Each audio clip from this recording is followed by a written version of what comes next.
Hello everyone, हम लोग BSc first sem में ऑर्गेनिक केमिस्ट्री का हाइड्रोकार्बन्स पढ़ रहे थे, जिसमें हम एल्काइन चैप्टर की प्रिपरेशन पढ़ चुके थे। आज का टॉपिक है orbital structure of acetylene. Acetylene का अगर हम ऑर्बिटल स्ट्रक्चर देखें तो देखो ये कैसे होता है। कार्बन ट्रिपल बॉन्ड कार्बन, मतलब इसमें 2 पाई और 1 सिग्मा बॉन्ड होते हैं।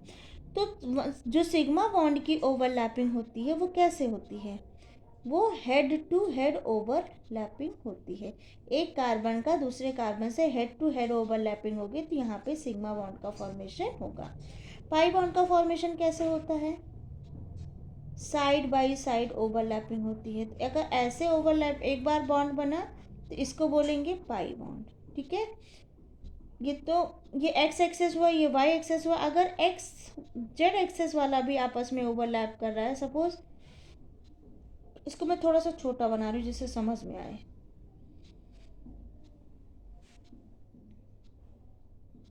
ठीक, अगर ये दोनों भी आपस में ओवरलैप कर रहे हैं, ये दोनों, तो ये 1 पाई हुआ और ये 2 पाई हुआ। क्लियर? तो जो पाई होते हैं यहाँ पे जो ओवरलैपिंग होती है इन दोनों के बीच जो ओवरलैपिंग है ये साइड वेज ओवरलैपिंग है। साइड वेज ओवरलैप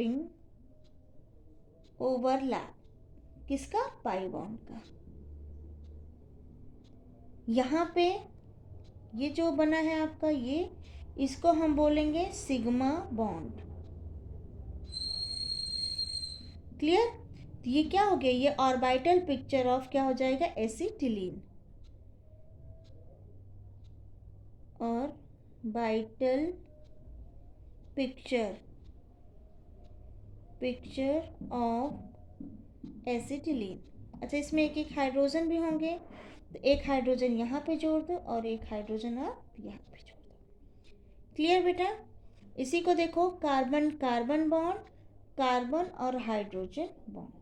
ठीक है, तो अगर इसमें कार्बन ट्रिपल बॉन्ड कार्बन की हम बॉन्ड लेंथ देखें, बॉन्ड लेंथ की बात करें तो वो कितना है? 1.20 एंगस्ट्रॉम। अब कार्बन और हाइड्रोजन बॉन्ड भी इसमें प्रेजेंट है। ये क्या है? इसी हाइड्रोजन का ऑर्बिटल है। कार्बन और हाइड्रोजन का अगर बॉन्ड लेंथ की बात करें हम तो ये कितना है आपका? 1.06 एंगस्ट्रॉम। और इसमें एक बॉन्ड और है, कार्बन, इसमें एक बॉन्ड है आपका हाइड्रोजन कार्बन कार्बन, मतलब एक बार कार्बन ने हाइड्रोजन के साथ सिंगल बॉन्ड बनाया है और एक बार कार्बन ने कार्बन के साथ भी सिंगल बॉन्ड बनाया है। तुम कैसे लिख सकते हैं? Hydrogen carbon carbon. तो यहाँ पे जो बॉन्ड एंगल होगा, ठीक है, बॉन्ड लेंथ तो छोड़ो, बॉन्ड एंगल, अगर हम इसका बॉन्ड एंगल देखें, कहाँ गया ये बॉन्ड एंगल कितना का हो जाएगा? सीधा ही लीनियर स्ट्रक्चर बन रहा है तो बॉन्ड एंगल कितना हो जाएगा? 180 डिग्री। अब कार्बन ट्रिपल बॉन्ड, कार्बन की बॉन्ड डिसोसिएशन एनर्जी, क्योंकि इसमें 3 बॉन्ड है तो इसको तोड़ने में कितनी एनर्जी की ज़रूरत पड़ेगी? तो यह क्या हो सकता है आपका?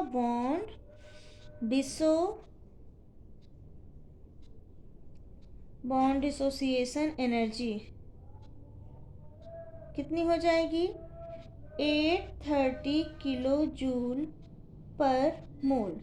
और कार्बन सिंगल बॉन्ड हाइड्रोजन की जो बॉन्ड डिसोसिएशन एनर्जी है वो कितनी हो जाएगी? 522 किलो जूल पर मोल। क्लियर बेटा? तो ये था ऑर्बिटल स्ट्रक्चर ऑफ एसिटिलीन। मैंने क्या बताया? कार्बन कार्बन ट्रिपल बॉन्ड होते हैं जिसमें से एक सिग्मा बॉन्ड और 2 पाई बॉन्ड होते हैं। तो ये तो इसका ऑर्बिटल स्ट्रक्चर हो गया।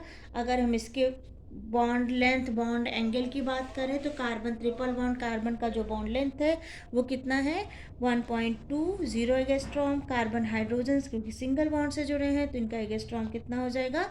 1.06 एंगस्ट्रॉम।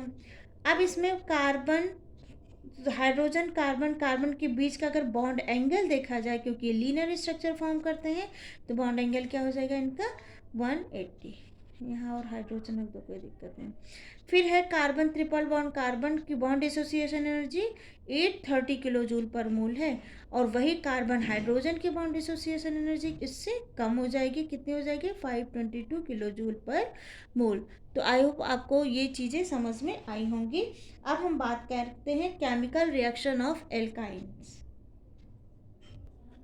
हम पढ़ेंगे केमिकल रिएक्शन ऑफ एल्काइंस। जैसे आपका alkene carbon double bond carbon था और वो एडिशन रिएक्शन दे रहा था एक पाई बॉन्ड को तोड़ के, वैसे ही एल्काइंस भी एडिशन रिएक्शन देते हैं, क्योंकि एल्काइंस के पास तो दो दो पाई बॉन्ड होते हैं।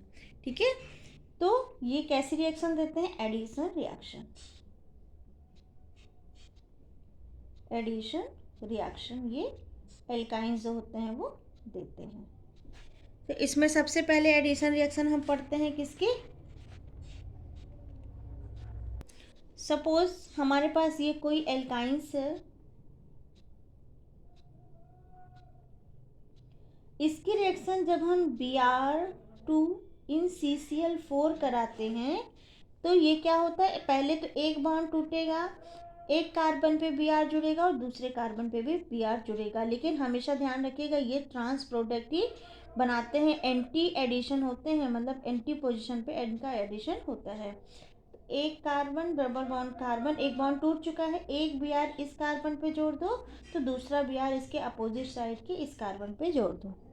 ये एडिशन रिएक्शन मैंने आपको एल्कीन्स में बताई थी, ऐसा क्यों होता है। ठीक है, इसको बोलते हैं ट्रांस 1,2 डाई ब्रोमोप्रोपेन।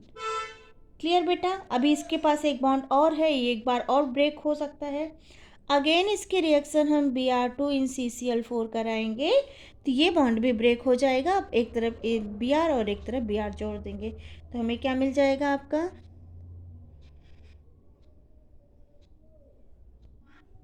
तो ये क्या बन जाएगा आपका, कार्बन सिंगल बॉन्ड कार्बन, इधर भी Br, यहाँ भी Br, यहाँ CH3 और यहाँ पर भी क्या हो जाएगा, Br जुड़ जाएगा।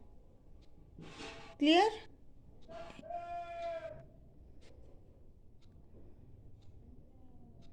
जब आप लोग सीधा बना लीजिएगा इसको, यहाँ हाइड्रोजन है और यहाँ पे CH3 है, तो इसको बोलेंगे 1,1,2,2 टेट्रा ब्रोमोप्रोपेन। आई होप आपको ये लेक्चर समझ में आया होगा। Thank you.